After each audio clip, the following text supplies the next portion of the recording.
সাপ্তাহিক ছুটির সকালে রাজধানীর বিভিন্ন ফিলিং স্টেশনে জ্বালানি তেলের জন্য যানবাহনের কয়েক কিলোমিটার দীর্ঘ সারি। ভোর থেকে জ্বালানির অপেক্ষায় ভোগান্তিতে হাজারো চালক। জ্বালানি সংকটের বর্তমান অবস্থা জানাতে তেজগাঁও থেকে সরাসরি যুক্ত হচ্ছেন সহকর্মী ফাহিম ইউসুফ।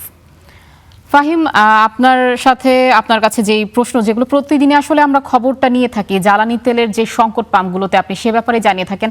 আজ তেজগাঁওয়ের কোন পাম্পে আপনি আছেন এবং আজ তো শুক্রবার, যেহেতু ছুটির দিন, আজকেও কি তেমন লাইন আছে কিনা এবং সুন্দরভাবে সঠিকভাবে যারা আছেন স্পেশালি রাইডাররা তারা কি পাম্প থেকে তেল পাচ্ছেন কিনা?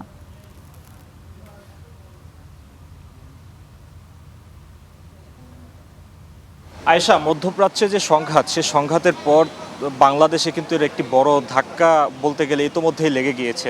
বর্তমানে জ্বালানি নিয়ে যে এক ধরনের সংকটের আশঙ্কা আমরা দেখছি অথবা সংকট চলছে, এই সংকট অনেকেই অভিযোগ করছেন যে কৃত্রিম, যদিও ভোগান্তিতে পড়ছেন কিন্তু সাধারণ মানুষ। আজকে সাপ্তাহিক ছুটির দিন সকালে আমি রয়েছি কিন্তু তেজগাঁওয়ের এই ফিলিং স্টেশনে আমরা ভোর থেকে দেখতে পেয়েছি যে নির্ধারিত যার যতটুকু প্রয়োজন ততটুকু কিন্তু তেল এখানে দেয়া হচ্ছে, যার ফলে রাজধানীতে এই দুটি পাম্প যেখানে নিয়মিত তেল দেওয়া হচ্ছে এবং রেশনিং না করে তেল দেওয়া হচ্ছে, সেগুলোতে কিন্তু দীর্ঘ লাইন।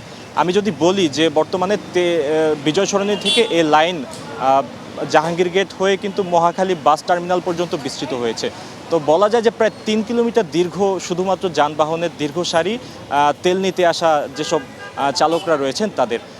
এখানে আমি দেখতে পেয়েছি কিছুক্ষণ আগে যে তেল সংকটে কিন্তু তারা রেশনিং নিয়ে আলোচনা করছিলেন, যে তারাও হয়তো রেশনিং চালু করার এমন কথাবার্তাও কিন্তু চলছিল। তবে সবশেষ এখন পর্যন্ত এখানে সরবরাহ ঠিক থাকায় কিন্তু রেশনিং করা হচ্ছে না। আমরা যতটুকু দেখতে পেয়েছি যে ক্রেতাদের মধ্যে কিন্তু এই যে দীর্ঘ সময়ের অপেক্ষা, এই অনেকে কিন্তু ভোর থেকে দাঁড়িয়ে আছেন, বিশেষ করে বাইকাররা যারা ভোর থেকে দাঁড়িয়ে আছেন তাদের মধ্যে যে ভোগান্তি এবং ভোগান্তির কারণে তাদের মধ্যে যে ক্ষোভ আসছে, সেই ক্ষোভ কিন্তু তারা প্রকাশ করছিলেন।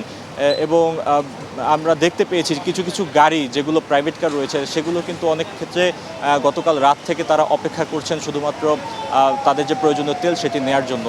তো সব মিলে যদি বলি, এখানকার যে সবশেষ অবস্থা, এখানে আমরা দেখতে পেয়েছি যে চালকদের মাঝে যে বাড়তি ক্ষোভ, এবং তারা বলছেন যে এক ধরনের সিন্ডিকেট করা হচ্ছে বর্তমানে এই যে জ্বালানি তেল রয়েছে সেই জ্বালানি তেল নিয়ে।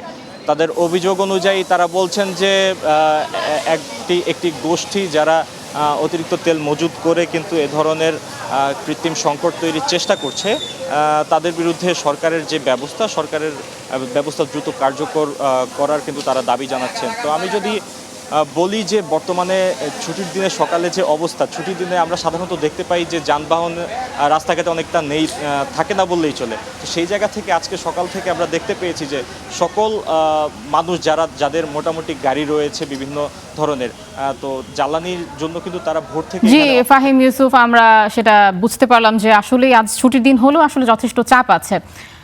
আপনাকে ধন্যবাদ।